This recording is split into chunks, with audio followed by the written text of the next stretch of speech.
you cannot have missed the fact that it's 100 years since the outbreak of World War I. There are events, commemorations, exhibitions all through this year and, of course, for the next 4. And while the sacrifice of so many men and women is foremost, a lot of the focus in a lot of events is life at home during the war. This is something the village of Leintwardine has taken to heart. They've got the whole community involved in their event that's coming up next month. Nerissa Wilson can tell us more. Nerissa, thanks for joining us. That's fine. This morning. So what have you got happening then? Well, we've got 5 days of events in October, from the 16th to the 20th of October, covering all sorts of aspects of life at home at the time. Really, we're very interested in looking at life just before the First World War to see what people did, how they lived, what their ideas about life were, and then how after the war they had changed and what had happened to their way of looking at the world because of all the events that happened between 1914 and 1918. Because that's a big change, wasn't it? The way the world was, the way people felt about the world before and after the Second World War was a big change. Well, it is. We're very lucky here in that we have a whole series of journals that were written by a draper called Ernest Meredith, who put out a sort of journal of daily doings from 1909 to 1919. And you can watch in his editorials and all the stories of what people are doing, just how people's attitudes to everything changed during those years. So it's fascinating to see how, in the beginning, before the war, they barely took it in that it was going to happen. They were busy having fairs and all sorts of weddings and having, a great time. And then suddenly the war came, and even for Leintwardine, it changed things, and people had to go off and fight. And at first, people were very gung-ho. Off they went, and the editorials are all, if you don't go, we'll give you a white feather, and get out there and do your bit. And then bit by bit, you began to feel this change in the way everybody was looking at it, because people began to be wounded and then sadly died. And then eventually, Ernest Meredith himself had to go to war and fight. He became an ambulance driver, and he obviously by then had a very different view of what war was than how he'd felt a few years earlier. And by the end of the war, everyone was saying, is the world ever going to be the same again? Indeed, so Ernest Meredith's own personal journey is a fascinating one. We've got an exhibition of several stories of several families, and Ernest Meredith's story is one of them. And you watch him going from a very nice man, a real man about town, he's always in on everything. And by the end of it, he's a man who's deeply thoughtful, and he's gone up. He never came back to Leintwardine to live. Did he not? No. He didn't. He just vanished, sort of off the pages of history, as far as we're concerned. So he just sort of never came back and took up his shop again. How extraordinary. What happened to the shop? Somebody called Mr. Hudson bought it, and he carried on the journal as well.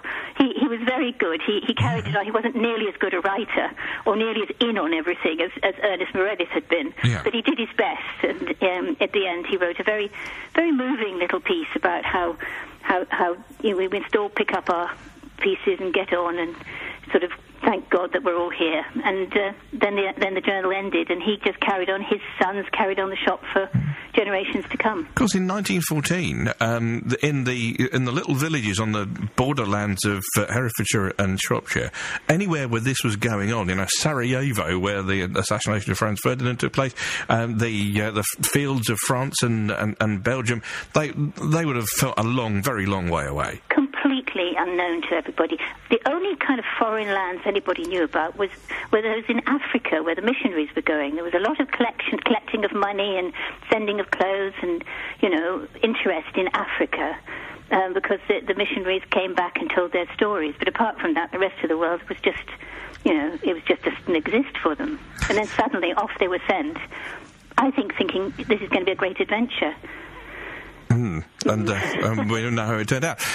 Did you always know that this material was out there, or has it taken some digging to unearth? Well, there's a lot of material. We have a fantastic archive here. The History Society has been going for about 14 years, and it's been put together. There's a man called John Williams, who is the archivist here, who is absolutely fantastic and has collected the most incredible amount of stuff. And we've dug around and we've talked to people. I've interviewed people from all over the country to find out about the families. It's been lovely for me. I've been meeting all sorts of interesting people. and everybody's been putting a lot of work into trying to create a sort of picture of the times. And we're going to have a concert which has music from the times with people from all the villages around taking part.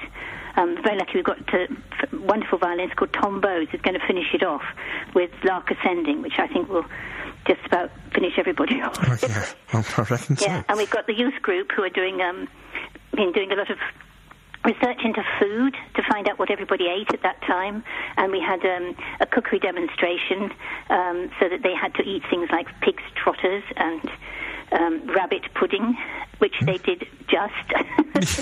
And then they're going to create a cafe, a pop-up cafe for the time that the exhibition is on, and people can come and eat the food they've researched from that time. We won't have pig's trotters and we won't have rabbit, but there are things that they would have eaten at that time. 5 days of events and the exhibition, starting when, Nerissa? Starts on the 16th with a wonderful play reading of a sort of semi-stage play reading of a play called The Ginger Cat by Lord Dunsany, who was a very famous actor, author-soldier of the time, and he wrote lots of plays that were very popular on Broadway and so on.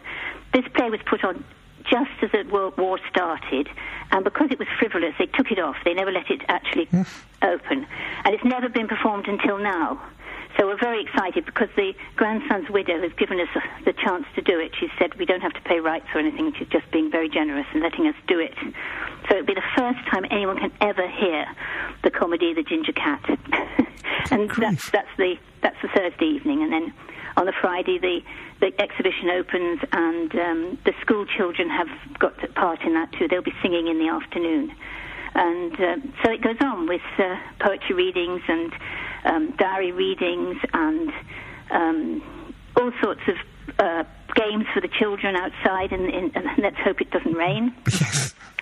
And ending with the concert ending with the concert on Sunday, although it will actually be open on Monday morning for anyone who has trouble getting there for the weekend, so they could just come on the Monday and see the exhibitions.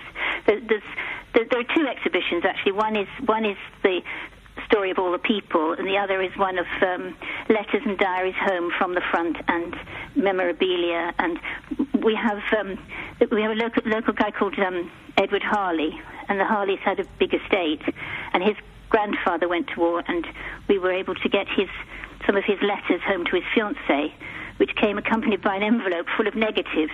And the negatives have never been printed, and we printed them up, and they're pictures of life at the front, which are amazing, because they're not really people at battle. They're what you do when you're actually not fighting. Yes. Having a swim, going fishing, complaining about the heat, sitting in a tent, sitting in a trench, having a party.